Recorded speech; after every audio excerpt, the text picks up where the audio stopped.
कभी कभी होती है। मैं बुद्ध की मजबूरी सोच के परेशान होता हूँ कई बार, और फिर मैं सोचता हूँ कि काश ये यशोधरा जैसा व्यक्तित्व तो सबका होता।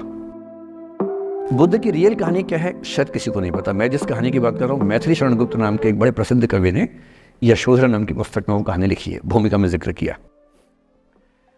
बुद्ध बचपन से ही थोड़े से वैरागी किस्म के व्यक्ति थे। उनकी कुंडली देख के एक ज्योतिषी ने बताया भी था। माता पिता बहुत परेशान थे, शुद्धोदन उनके पिता का नाम था।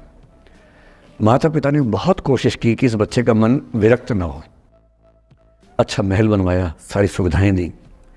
जैसे ही बुद्ध थोड़े से किशोरावस्था में आए, उस समय की दुनिया की सबसे खूबसूरत महिला से, लड़की से, यशोधरा से उसकी शादी करवा दी। यशोधरा के पिता ने काफ़ी एग्जाम लिए बुद्ध जी के, वो सारे एग्जाम में पास हुए तब जाकर शादी हुई, ऐसे नहीं हुई, शादी हुई। तो बुद्ध भी ठीक था, रमे रहे उस जीवन में। बेटा हुआ उनका राहुल। अब बुद्ध की विरक्ति का भाव बढ़ता जा रहा था। 29 साल की उम्र के आसपास ऐसा हुआ कि उन्होंने एक मृत व्यक्ति को देख लिया, एक बूढ़े को देखा, एक भिखारी को देखा, एक बीमार को देखा, विरक्त हो गए और उनका मन हुआ घर छोड़ दूं, ज्ञान की खोज में चला जाऊं।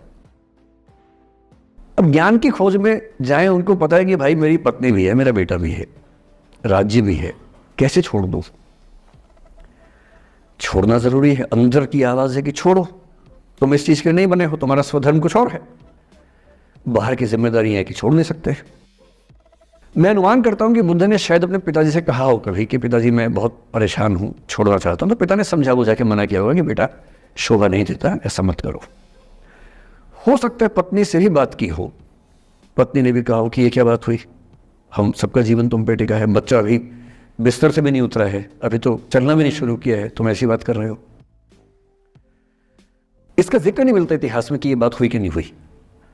और एक दिन बुद्ध ने तय किया और वो आधी रात को पत्नी और बेटे को सोता हुआ छोड़ के चले गए। इसको बौद्ध परंपरा में महाभिनिष्क्रमण कहते हैं, बुद्ध का अपने घर से निकल जाना। अब बुद्ध चले गए, लेकिन मैथिली शरण गुप्त यशोधरा के पर्सपेक्टिव से बुद्ध को देख रहे हैं।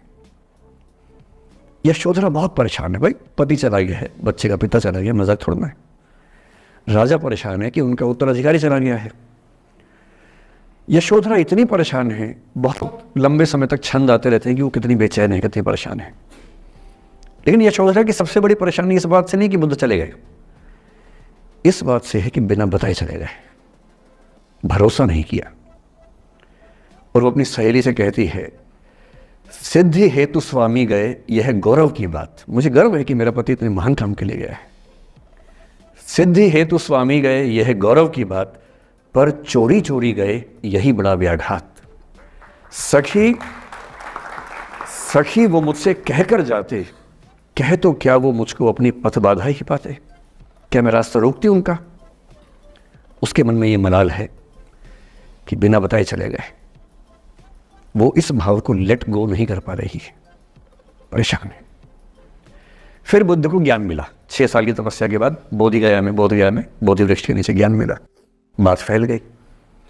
जो 5 शिष्य बुद्ध को छोड़ के भाग गए थे उनके बुरे वक्त में, उन्हीं 5 को बुद्ध ने सबसे पहले ज्ञान दिया सारनाथ में, जिसको धर्म चक्रावर्तन कहते हैं। बुद्ध की ख्याति बढ़ने लगी। शुद्धोदन ने बुद्ध के पास, अपने बेटे के पास कई लोगों को भेजा ये कहने के लिए कि भाई यहां भी तो आओ, हमसे भी तो मिलो। बुद्ध का ऐसा प्रताप था कि जो उनके पास जाता वो बुद्धम शरणम गच्छामि हो जाता, वापस ही नहीं आता। तो फिर शुद्धोदन ने बुद्ध के बचपन के एक दोस्त को ये कह के भेजा, भैया मैं जानता हूं तुम वापस नहीं आओगे, पर प्रभावित होने से पहले बोल देना कि पापा याद कर रहे थे। तो वो गया, उससे वायदा निभाया, हो तो गया, बुद्ध के संग में दीक्षित हो गया, पर वायदा निभा दिया। तो बुद्ध ने कहा जरूर जाऊंगा, पिताजी की आज्ञा है तो जाऊंगा ही जाऊंगा। बुद्ध पहुंचे अपने कपिल वस्तु, जो अपना इलाका था, वहां पहुंचे। पूरे कपिल वस्तु में, नेपाल सिद्धार्थ नगर से नेपाल जाएंगे तो नेपाल बॉर्डर पे कपिल वस्तु है। मैं देखने गया था वो जगह जहां बुद्ध पैदा हुए थे, बड़ा सुंदर स्थान है, आप भी जाके देखेंगे अभी। तो बुद्ध पहुंचे रात को, एक धर्मशाला में रुके। अब वहां हल्ला मच गया कि राजा का बेटा धर्मशाला में। बुद्ध ने कहा भाई मैं देखो राजा का बेटा बन के नहीं आया हूं, मैं बुद्ध बन के आया हूं। सुबह उठ के भिक्षा मांगने लग गए उस इलाके में, अपने ही पिता के राज्य में। पिता ने सिर पीट लिया कि भाई क्या कर रहे हैं। फिर बुद्ध ने सूचना भिजवाई कि मैं बुद्ध हूँ, बेटा हूँ संयोग से, ठीक है, मैं आ रहा हूँ मिलने के लिए, पर मैं बुद्ध होके आया हूँ, मेरी चर्या है, नियम है, मैं भिक्षा से ही जीवन जीता हूँ अपना। ठीक है, पिताजी ने कहा चल कोई बात नहीं। फिर बुद्ध गए पिता से मिलने, पिता से मिले, सबसे मिले, भरी सभा में, लेकिन यशोधरा नहीं आई मिलने के लिए, लेट गो नहीं कर पा रहे थे।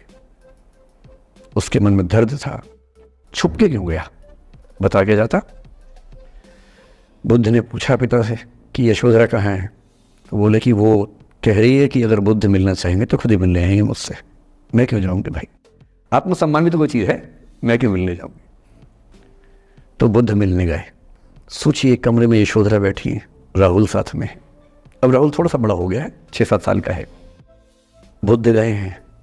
अब आपके मन में आ रहा है कि बुद्ध वहाँ जाके बोलेंगे सॉरी मैंने गलत किया, I hurt you, I really feel sorry.